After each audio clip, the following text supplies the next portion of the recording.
O Casimiro Jorge Cajucano, não é? Portanto, é o responsável da Rádio Solmansi, atualmente Rádio Diocesana na Guiné-Bissau, certo? Muito bem. Como é que o Casimiro, portanto, como é que foi o seu percurso para chegar a ser jornalista e ser o responsável da Rádio Diocesana lá na Guiné? Como é que foi a sua vida, o seu percurso? Bom, tudo com o meu percurso foi muito natural. Eu sou cristão, cristão católico, ok. Comecei essas andanças na tenra idade. Batizei logo na fase de adolescência, depois ingressei-me no grupo de adolescente, depois grupo de jovem. Da paróquia? Da paróquia. Nasceu aonde?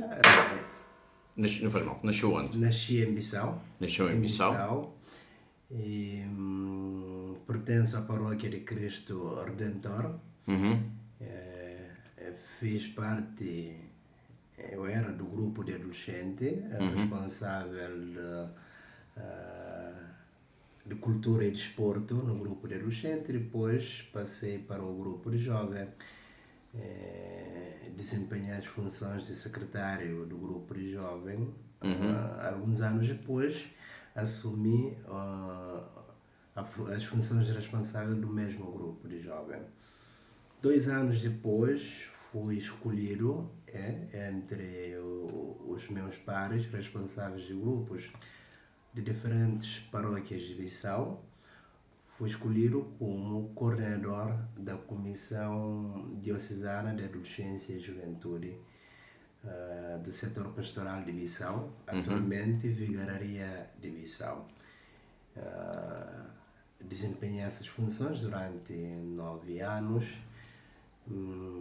No meu primeiro ano como coordenador da Comissão de Adolescência e Juventude, eu já estava no segundo ano do curso de jornalismo na Universidade Lusófona da Guiné. No meu terceiro ano, quando a Rádio Solmansi, que era uma rádio comunitária, situada em Mansou, a 40 km de Bissau, quando a Rádio Solmansi decidiu expandir as suas atividades, foi criado um estúdio em Bissau, e a partir desse momento eu fui solicitado para fazer parte do correspondente paroquial. Muito bem. Da paróquia de Cristo Redentor. Estamos em que ano? Isso aconteceu em que ano?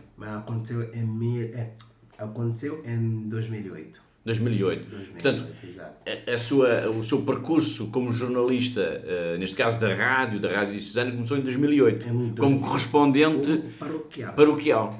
Exatamente. Nessa altura, alguma vez imaginava que iria chegar a ser o responsável pela rádio? Não, de todo. Não. Eu imaginava ser um jornalista exemplar, mas para assumir essas funções, não. Isso era visível quando eu fui solicitado pelo então presidente do Conselho de Administração da rádio para assumir essas funções. Eu recusei-me. Recusei-me porque não era a minha pretensão. A minha pretensão era ser jornalista, de ser um apresentador do programa formativo, não programa de animação, porque certo. Isso faz parte do meu ADN. Eu gosto de informação. Exatamente, informação e formação. Certo. Porque a sociedade guinense é uma sociedade, infelizmente, é uma sociedade com imensos problemas. É uma sociedade doente, infelizmente. Uma sociedade doente que tem vários problemas, muitos problemas, que exige de cada guineense uma contribuição, um esforço redobrado. Então, é por isso que eu escolhi esse caminho de ser formador, de dar a minha contribuição, de tocar a consciência do homem guineense, tocar o coração do homem guineense, porque na Guiné-Bissau os guineenses precisam de uma verdadeira conversão. Precisamos de purificar o nosso coração, senão a sociedade guineense daqui a alguns anos, não sei qual é o adjetivo que eu posso, vai ser muito perigosa. Mas caminha para um abismo, de alguma forma. Abismo, exatamente. Há uma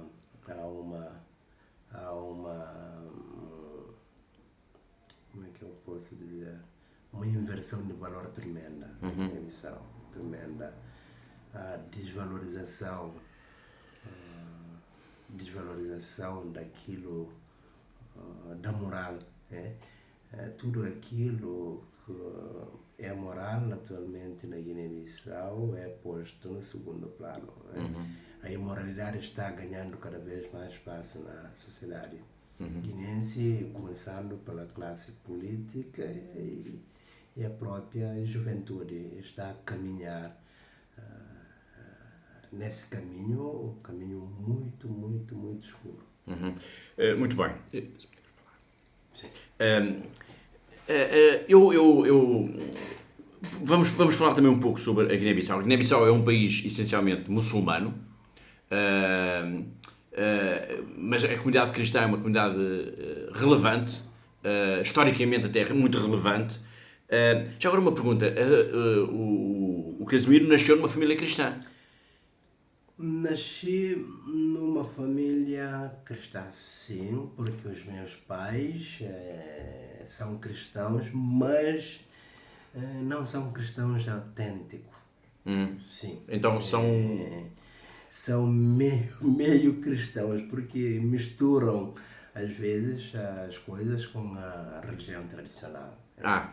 Exato. O meu pai vai à missa aos domingos, a minha mãe nem sempre, mas eles fazem um pouco até de sincretismo. Certo. Eu posso assumir isso. E isso é comum? É comum na Guiné-Bissau. Aí está também mais um desafio que se coloca, digamos, aos responsáveis da Igreja, que é, de alguma forma, apresentar o cristianismo na sua verdadeira expressão. Exatamente. As autoridades eclesiais, as autoridades, sim, do país, da Igreja do país, já assumiram isso e têm essa noção que um dos maiores desafios da Igreja da Guiné-Bissau é combater esse sincretismo religioso. É muito forte, muito forte. Mas não combater ou tentar adaptar certo. A sua forma de atuação a essa realidade cultural. Realidade cultural, exatamente. Há 3, 4 anos, foi realizado o primeiro sínodo da Diocese de Bissau, no qual um dos temas é exatamente sincretismo religioso. Estamos à espera da saída da resolução do sínodo, que vai clarificar exatamente como é que os cristãos da Guiné-Bissau devem se posicionar, atuar diante dessa situação, porque nada está claro. Às vezes as pessoas misturam as coisas, não há uma diretrizes de orientação sobre este ponto na Guiné-Bissau. Até mesmo entre os sacerdotes, entre as irmãs, há sempre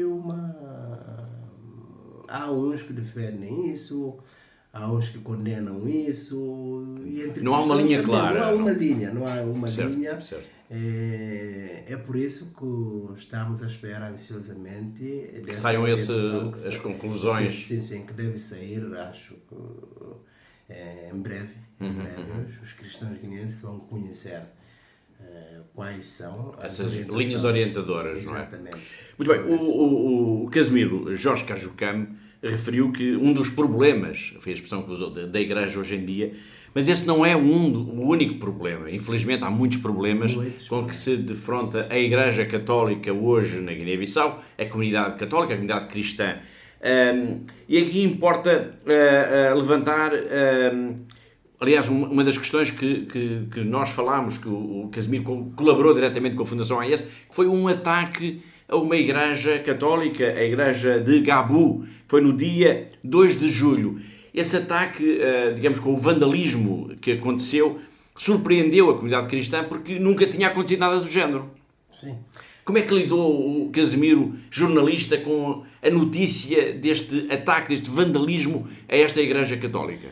Não, foi muito espantoso porque foi a primeira vez que isso terá acontecido num país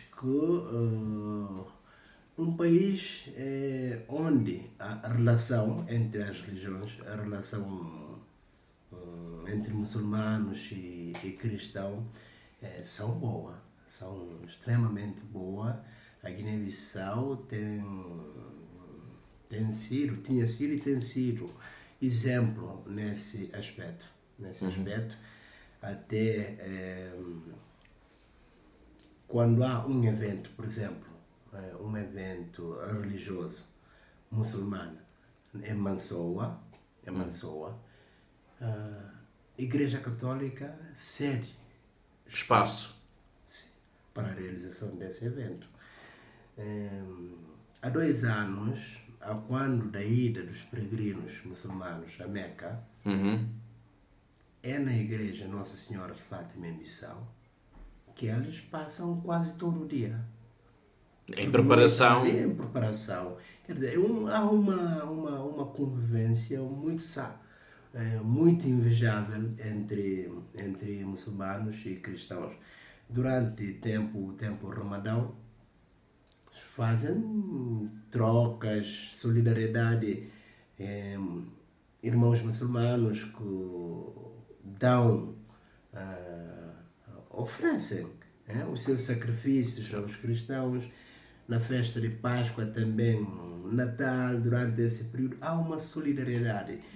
Ficamos espantados, pois embora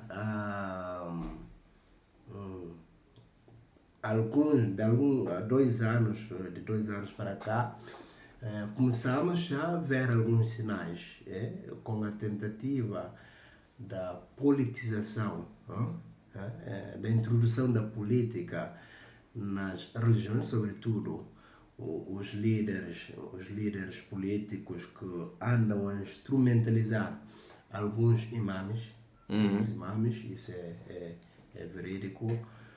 Começamos a sentir esse cheiro de que qualquer dia essa relação boa entre cristãos e muçulmanos há de ser ameaçada.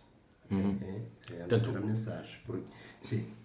Portanto, sente que está no ar, para usar essa expressão, a tentativa de romper essa fraternidade natural entre religiões. Sim, há alguns políticos que, para tirar proveitos políticos, fazem de tudo para romper. E qual é o objetivo? O objetivo só eles que sabem dizer. Eles é que sabem dizer. Há uma expressão em Portugal que é o dividir para reinar. Exatamente, dividir para reinar. Há políticos que tentam de tudo para transformar a Guiné-Bissau, tirar a Guiné-Bissau como um Estado laico para tentar pôr a Guiné-Bissau como um Estado islâmico. Isso é verdade. Sente que há essa tendência. Isso é uma ameaça? É uma ameaça, mas que vai ser muito difícil de se concretizar, tendo em conta as ligações, tendo em conta o próprio caráter do ser dos guineenses. Mas agora Porque permita-me... essa tendência está a ser fortemente enraizado nos muçulmanos não guineenses. Não guineenses, porque muçulmanos guineenses não. E há muitos muçulmanos não guineenses atualmente na Guiné. Muitos. Qual será a percentagem da população? Olha, os muçulmanos, é muita pena, vou ter que arriscar com os números não reais, porque já lá vão mais de 2 décadas que o país não tem nenhuma... recenseamento. Não há nada. Sim. Não temos nada, Mas, nada palpável, mas número de muçulmanos não guineenses pode estar a roçar, ou se calhar até mais dos muçulmanos guineenses. Já. Isso poderá esses significar... muçulmanos não guineenses têm poder econômico. Têm poder econômico. E vêm de onde? Veio dos Emirados Árabes, veio desses países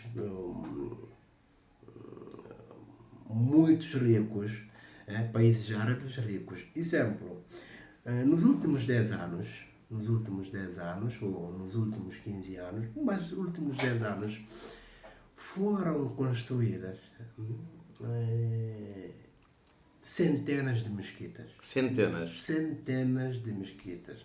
Há uma proliferação de mesquitas na Guiné-Bissau que são financiados. Há pessoas nas aldeias que são cristãos e não cristãos que são financiados para se converterem ao islamismo. Um islamismo radical. Radical, exatamente. Até os muçulmanos guineenses, alguns começaram há muito tempo a ficar com receios. Eu ouvi uma vez, numa aldeia, alguns radicais muçulmanos que foram a essas aldeias comprar porcos, depois matar esses porcos, em troca desses porcos, para além de dinheiro, dão algum valor econômico, quer dizer, porque os muçulmanos não comem porco, não gostam, há histórias ligadas com eles sobre esses aspectos. Mas há essa tentativa, há esse esforço financeiro em tentar de tudo fazer com que as pessoas se convertessem ao islamismo. Estamos perante essa ameaça durante a campanha eleitoral. Nas últimas eleições houve campanha nas mesquitas. Há candidatos que se identificaram como muçulmanos e que apelam os muçulmanos para votarem em candidatos muçulmanos. Infelizmente isso aconteceu, vai contra a nossa Constituição, mas aconteceu, infelizmente. E sente que, por exemplo, o atual presidente, o Umaru Sissoco Embalo, ele é permeável a essa maior radicalização da religião para a vida política? Eu estou por esta questão porque a reação dele, quando houve o ataque à igreja em Gabu, foi estranha. Pelo menos eu lia com estranheza, porque ele disse, há ataques em todo o lado, também nas mesquitas são atacadas, o Vaticano também pode ser atacado. Desvalorizou algo que foi estranho vindo da figura maior do Estado guineense. Bom, isso causou estranheza, não só no seio da comunidade cristão-católica, não só, mas também mesmo dentro da comunidade islâmica, houve uma reação a condenar essa afirmação, essa declaração do presidente da República, porque é uma declaração que acabou por mandar para a água toda a investida, todas as investigações. Por isso até agora não temos O relatório? um relatório. Por quê? Porque o primeiro magistrado da nação apareceu e desvalorizou tudo aquilo, todo o esforço que estavam a ser feitos para apurar a responsabilidade. Ou seja, houve um ataque inédito, nunca tinha acontecido a uma igreja católica.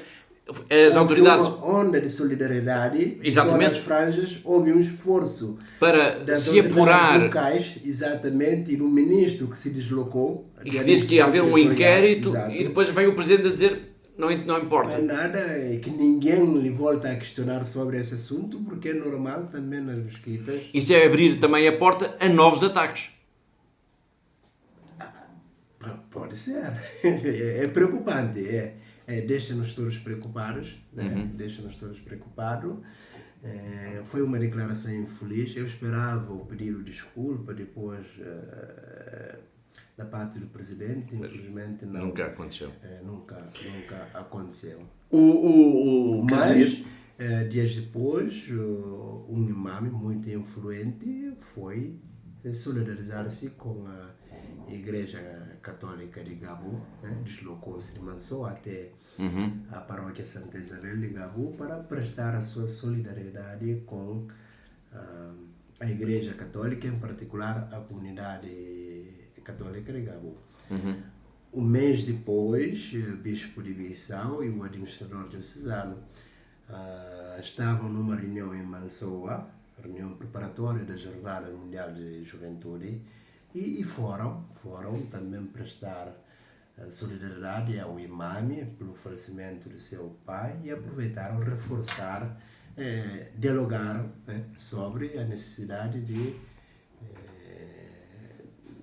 seja reforçado relações entre as religiões. As duas religiões. Ou seja, tanto, digamos, em linhas gerais, não, há uma sã convivência entre as religiões na Guiné-Bissau, mas há sinais preocupantes que estão... Há um esforço no sentido da radicalização. Fictício, um esforço fictício, no sentido de romper essa convivência. Exatamente. E trazer elementos que perturbem essa relação. Exato. Teme, por exemplo, isto é uma extrapolação, mas por exemplo, em Moçambique, no norte de Moçambique, em Cabo Delgado, as religiões sempre se deram bem, as pessoas das ambas religiões, nunca houve qualquer problema de convívio entre cristãos e muçulmanos. E, no entanto, desde 2017 que há ataques terroristas reivindicados pelo Daesh, pelo Estado Islâmico, na zona de Cabo Delgado. Também poderemos estar a falar aqui de elementos externos à própria comunidade muçulmana, mas que estão a causar toda esta perturbação. Teme, de alguma maneira, até no próprio contexto geográfico da Guiné-Bissau, que algum dia algo deste género, esta radicalização jihadista possa vir a perturbar a própria sociedade, possa haver ataques terroristas, por exemplo, de âmbito jihadista na Guiné-Bissau? Claro, aquilo que aconteceu na paróquia de Gabo, para muitos, é o primeiro ensaio. De um ataque terrorista, digamos. Exatamente, nunca tinha acontecido. É o primeiro ensaio. Eu falei de proliferação das mesquitas, financiamento de algumas organizações estranhas, que preocupam também a comunidade muçulmana não radical. É visível na Guiné-Bissau.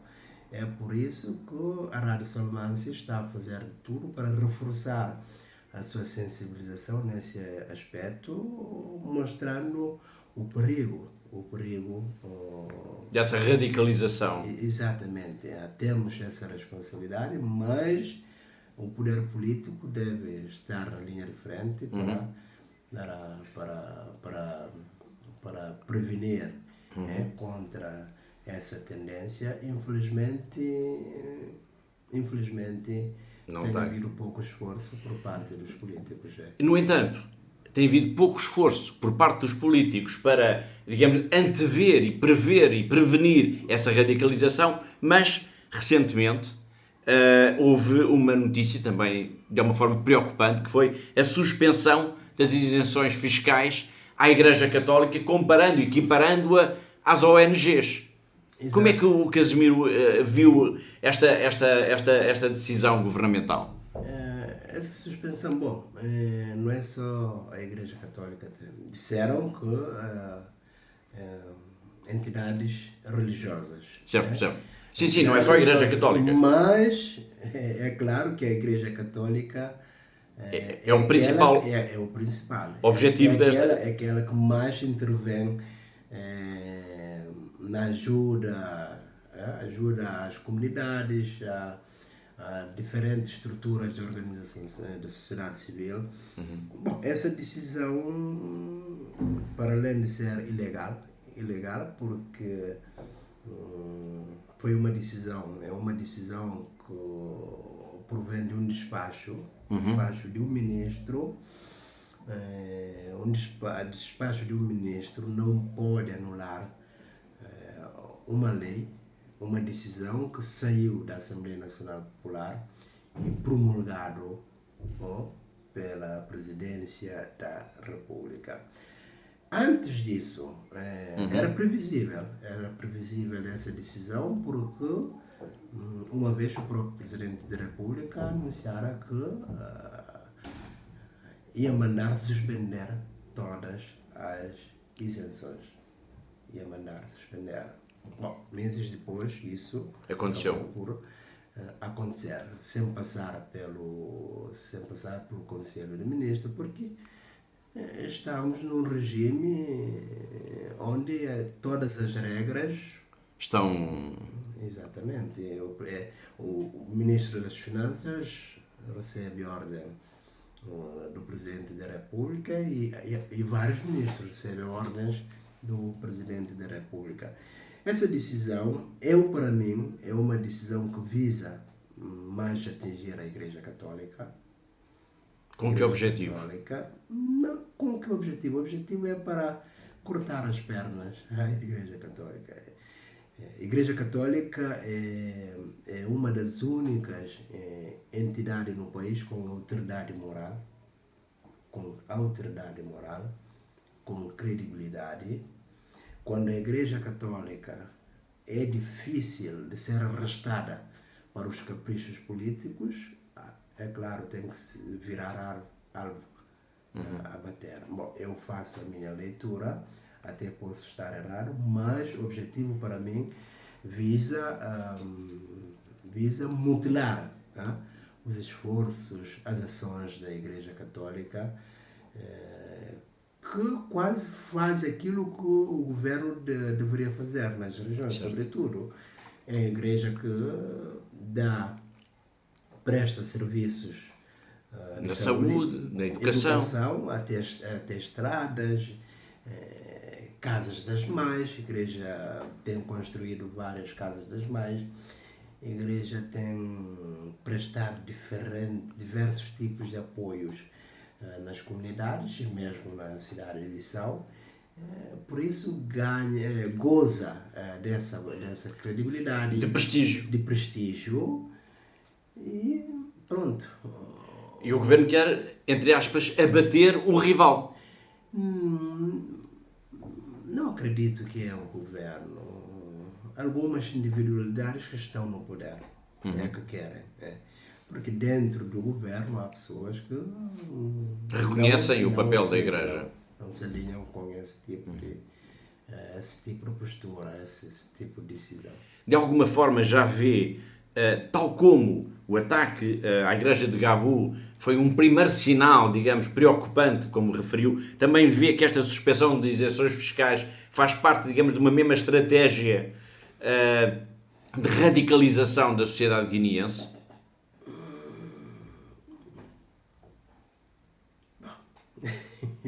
É difícil afirmar isso, mas faz parte de uma estratégia contra a Igreja. Posso concluir isso. Contra a Igreja. se calhar há um plano, que estão a ser executado, que estão a ser cumprido esse plano, mas que dificilmente os arquitetos desse plano dificilmente se triunfarão, tendo em conta o poder da igreja, a força que tem mesmo dentro da comunidade islâmica. Certo. Exato. Olha, há uma igreja deu bolsas de estudo, isso foi em 2006 ou 2008. Mas quais são as pessoas que se beneficiaram mais dessa bolsa de estudo nas universidades? Não são cristãos. São muçulmanos. Não são muçulmanos, mas entre eles muçulmanos e jovens de religião tradicional. A igreja atua de uma forma cega, sem ver as cores. É ajudar a quem mais precisa. Exatamente, é isso que tem sido a política da Igreja Católica na Guiné-Bissau, por isso goza também desse prestígio, não é? Desse prestígio. Permita-me que introduza aqui um dado, que o relatório da Fundação AIS, a Fundação AIS é uma instituição internacional, produz um relatório de 2 em 2 anos sobre a liberdade religiosa no mundo. E sobre a Guiné-Bissau, o último relatório, que saiu no ano passado, diz que, no fundo, colocando aqui um pouco aquilo que estava a dizer, que há uma tensão que está a crescer na sociedade, isto por causa dos grupos mais radicais, mais islâmicos, digamos assim, radicais islâmicos.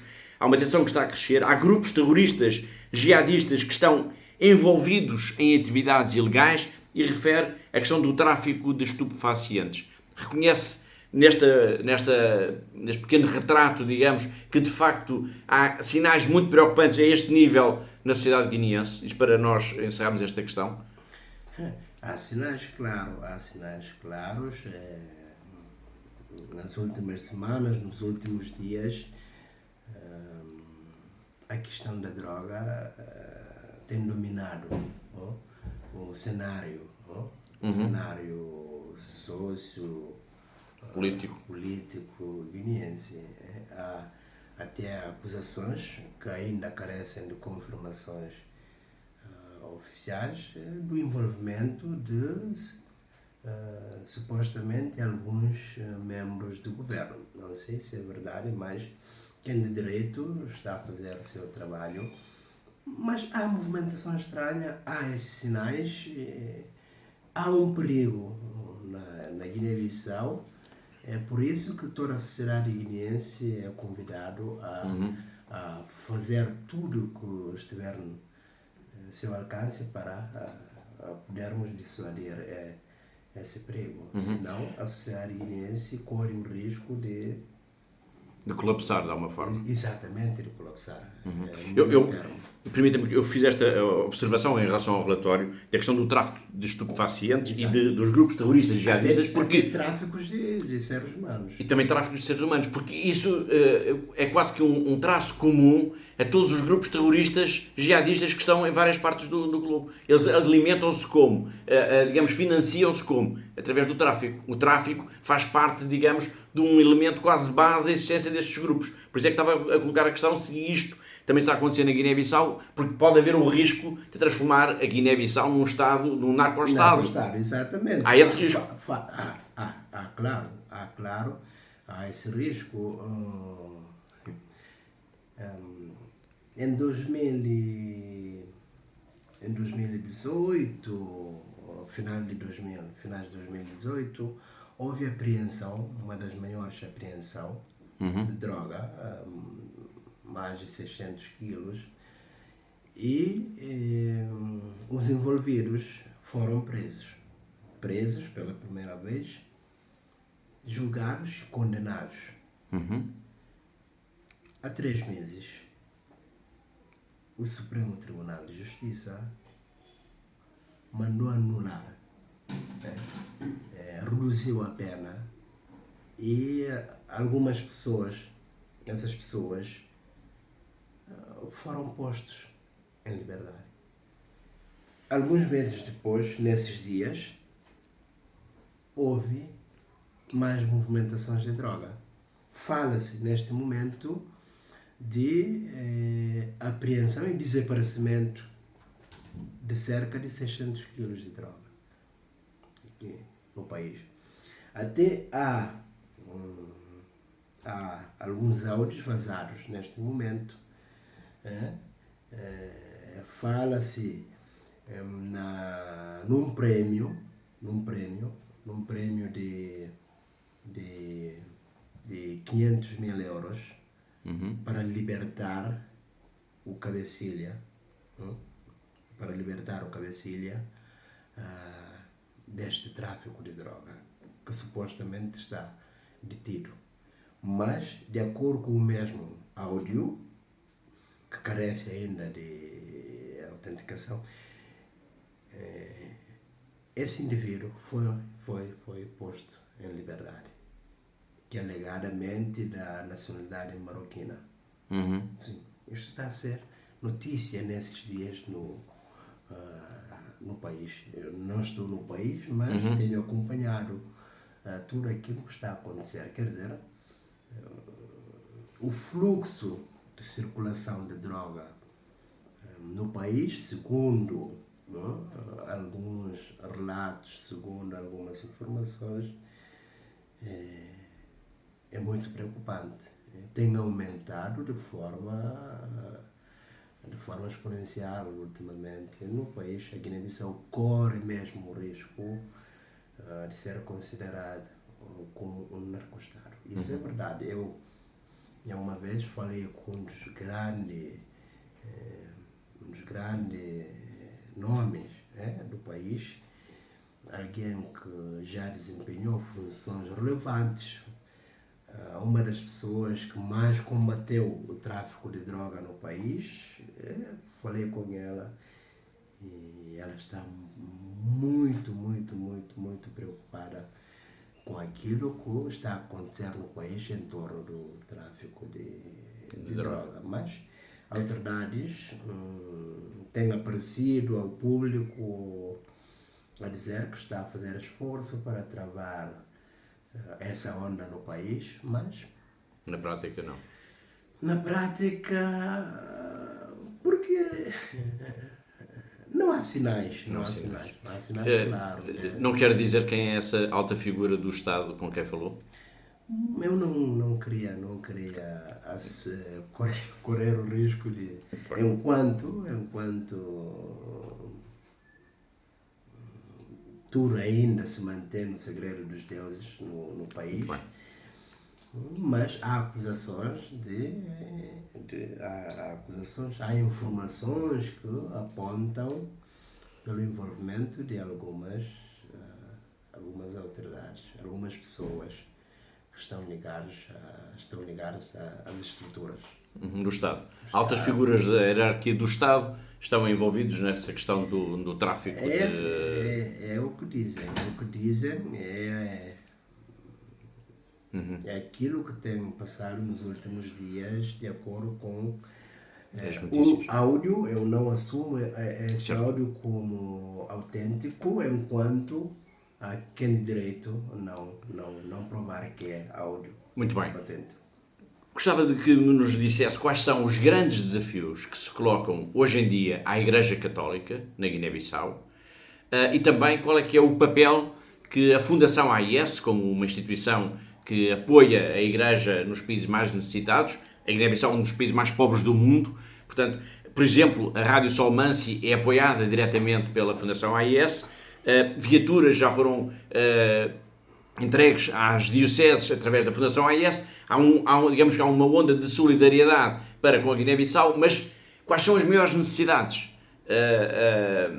para a Igreja da Guiné-Bissau? Bom, as maiores necessidades para a Igreja da Guiné-Bissau é que a Igreja continuasse a receber esses apoios para manter a sua presença, o seu apoio, a sua solidariedade para com os mais necessitados na Guiné-Bissau, no domínio de saúde, da educação. Já temos 3 anos perdidos a nível das escolas públicas. São as escolas da Igreja Católica que funcionam. São as únicas. São únicas que funcionam com cabeça, tronco e membro. Né? As outras escolas eu até posso apelidá-las de caricatura de escola. Não existe. Não existe efetivamente nada. Então, a Igreja Católica da Guiné-Bissau precisa desse apoio para manter as suas atividades, se possível, reforçar suas ações no terreno. Segundo desafio para mim é exatamente esse aspecto de sincretismo religioso. É uma realidade, é um desafio tremendo. A Igreja Católica precisa de ir ao encontro a esse fenômeno e fazer face a esse fenômeno. Então, para mim, são dois aspectos. E terceiro é a formação de catequistas, formação de agentes de pastorais para a igreja poder chegar com qualidade aos seus fiéis e não só. Há duas dioceses a de Bissau e a de Bafatá. Sim. A diocese de Bafatá neste momento está sem bispo, tem um administrador apostólico. Sim. Prevê que possa haver, enfim, seria importante haver uma nomeação de um bispo para a diocese. Sim, é muito importante porque um administrador diocesano tem poderes limitados. A Igreja de Bafatá, a diocese de Bafatá, precisa de andar com toda a sua força, precisa de andar com os pés bem assentes no chão, precisa de andar com poderes plenos. É por isso é urgente para mim, tendo em conta a situação do país, a situação social do país, precisa de ter um bispo com maior brevidade para poder levar em avante os trabalhos pastorais. Aliás, tendo em conta todo este cenário que teve a tratar, é um sinal também do próprio Vaticano de proximidade em relação à Igreja na Guiné-Bissau. Exatamente. É preciso mesmo. Bom, vamos continuar a rezar que a diocese de Bafatá tivesse um bispo com maior brevidade para poder levar em avante as suas ações. Muito bem. Um último pedido mesmo. Uma vez que é o responsável da rádio da Solmansi, é o diretor da rádio. Diretor da rádio que pertence às duas dioceses. Exatamente, pertence às duas dioceses. É o diretor da rádio da Igreja na Guiné-Bissau. E uma vez que a própria rádio Solmansi já recebeu o apoio da Fundação AIS, foi um apoio a nível de quê? De material? Não, recebemos apoio. O apoio que recebemos é para apoiar nas realizações de alguns programas, exatamente programas sobre doutrina social da Igreja, que é muito ouvida, não só pelos cristãos, mas também... Mas também, eu penso que também, não tenho a certeza, também houve uma viatura que foi para a Rádio Solmansi... Foi, que está a chegar. Bom, mas neste contexto de que é o responsável... Essa viatura é exatamente para apoiar um projeto da rádio virado à sensibilização sobre o perigo de radicalismo no país. É exatamente. Muito bem. Vamos fazer algumas ações no terreno, no interior do país, estradas do país. É que ninguém vai? Não, quem anda nas estradas da Guiné-Bissau já experimenta como é inferno. O inferno. Inferno, exatamente. Estradas horríveis. Não é qualquer viatura que vai às diferentes localidades do país. Então é por isso que pedimos esse apoio para podermos ir até as últimas aldeias para levar a mensagem da Igreja. Exatamente. Muito bem. Neste contexto, é o responsável da rádio da Igreja na Guiné-Bissau. a Fundação AES apoia a rádio da Igreja, se estivesse a falar para um dos benfeitores da Fundação AES ou para os benfeitores em qualquer parte do mundo, o que é que lhe dizia? Que mensagem, que pedido é que faria aos benfeitores, que são aqueles que acabam depois por levar essa ajuda toda? A minha primeira mensagem é pedir a Deus que lhes dê mais anos de vida, saúde, sobretudo, e triplo daquilo que têm dado à Fundação AIS, que acaba por chegar a nós também e outras instituições da Igreja Católica. Esse é o primeiro pedido, que tenha mais vida, mais saúde, prosperidade e tudo. Segundo, é para manterem ou reforçarem esse apoio à Igreja da Guiné e às outras igrejas, sobretudo a Igreja da Guiné, que neste momento tem desafios enormes, precisa de apoio para poder manter a sua presença, seus apoios. E a Rádio Solmansi também. Precisamos de mais apoios, porque o recurso interno da rádio dá para cobrir apenas 53% das atividades da rádio. Do resto são... Da rádio? Sim, exatamente. Do resto são pequenos projetos que consigamos manter as nossas atividades. Tínhamos a Caritas da Alemanha, que apoiava, um dos maiores financiadores da rádio, apoiava com 60 até 80 mil anual a rádio, mas deixamos de receber esse apoio já há 3 anos. É por isso que, neste momento em que o país precisa, em que a Rádio Solmansi precisa de reforçar mais a sua atividade, é a rádio mais ouvida, é a rádio, a par da Igreja Católica, também com maior credibilidade. O povo espera muito de nós, precisamos de fazer mais e muito sobre a sociedade, para o bem da sociedade guinense, muito ameaçada por contravalores, muito ameaçada agora pela tendência radicais. Precisamos desse apoio e aproveito mais uma vez a agradecer a esses benfeitores. Estamos ainda presentes, mantemos a nossa atividade e graças a eles. Muito obrigado. Muito obrigado.